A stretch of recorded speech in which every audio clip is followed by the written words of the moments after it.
We lived in a very nice apartment. Old apartment, belonged to my grandmother. The house belonged to my grandmother. It was an apartment house across from a church and across the street from a nunnery. And we were very friendly with the nuns. And we had a very large, beautiful synagogue. Now, how did the Nazis' rule in Germany first affect you?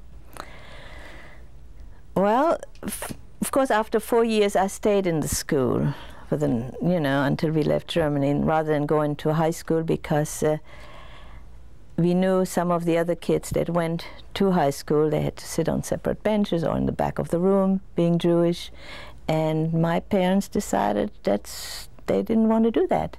And then at 13, I was almost 14, we left for Peru in 1939, June 16th, 1939.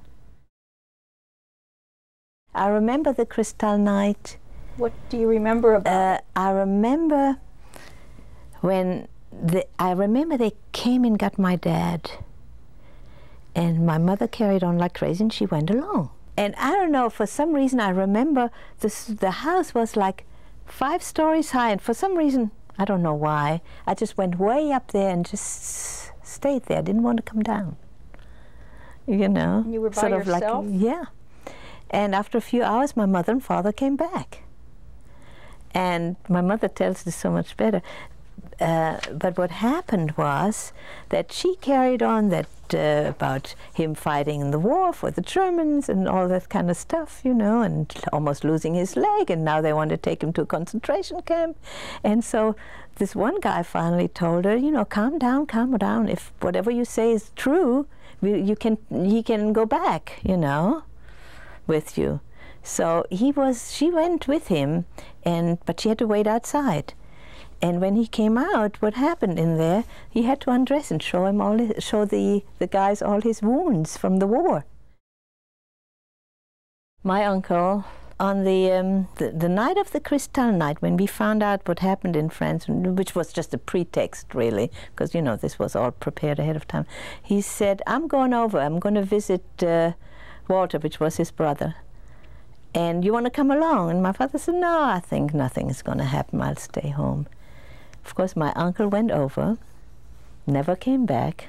My father always thought, it can't last forever. It has to get better. But after the Kristallnacht, he said, no, it's time to go. And of course, then we had a hard time getting out. His sister had emigrated to Peru 2 years earlier.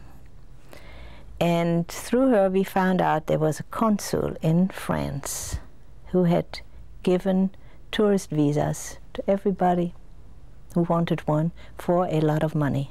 When we were on the train from Hamburg to Paris, there was a guy in our compartment, and he was a Jewish guy.